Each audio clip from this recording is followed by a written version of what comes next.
don't care who you have to bribe, torture, or kill. We have to take them out. Thank you both for speaking to me today about Butterfly.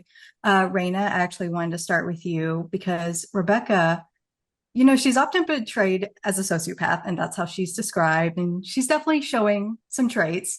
How did you prepare to play a character with such a complex label? I think I prepared in a way that like I from the beginning I was like, this girl is not a sociopath. She's just very hurt and has like a lot of layers of like callous from what the world has done to her. But I don't think she's a sociopath at all, actually. I think that is just a mask and something to hide behind, to siphon off her feelings so she doesn't have to deal with the shit hand that she's been dealt in her life. Sorry, can I curse? Yeah, No. you're you're good. Yeah, totally. And Piper, on the same note, one thing I enjoyed about Juno is that she's not really like the stereotypical corporate villain who is entertained by the evilness of her company. She seems like very strategic, very logical about everything. So how do you think she, goes against that stereotype of the one-dimensional villain? I mean, I don't think Juno thinks of herself as the villain. Juno thinks of herself as the hero. This is my company. I want it to succeed on a global level, and I want to bring my family into it. And so, from Juno's perspective, I'm winning.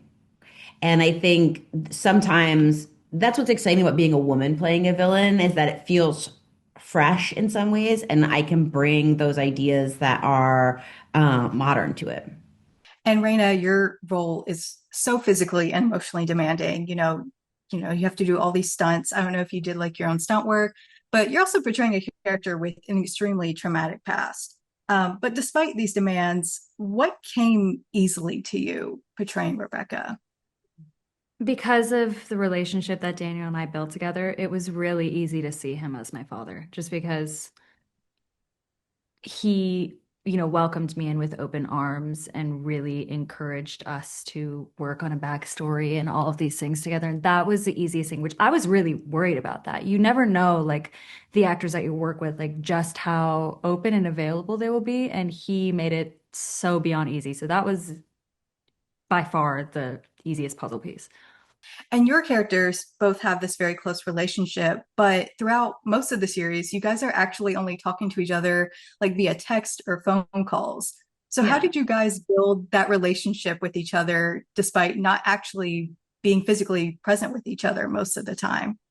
I would say because we filmed the entire show in South Korea, we lived in the same hotels as we shot all over the country. And so, although Rebecca and Juno don't meet until the final episode, and they are like sort of two trains coming in this Yeah. about to crash into each other, Raina and I are often together. We're in the locations. We're at, what's the place where that had the good pancakes that was next to the hotel, that It was Australian place? Australian Cafe. Oh, Well, we ate in the same places. So, and unlike a lot of TV shows, there was time for rehearsal. And so we had the opportunity to build these characters being present with each other. And then you just don't actually see the characters meet until that final episode. if anything, though, I Mhm. really liked the anticipation of us finally getting to do a scene together. Because when we Totally. did it, it just felt so charged. Yeah, yeah, Because it was yeah. after 5 months in Korea already and all of this time, talking about it and anticipating it. So when we got, it just felt electric. I Yeah. loved finally getting to our scene. It was cool. Yeah. And I also want to build off something that you mentioned before, Piper, about being a female villain and how that kind of feels fresh.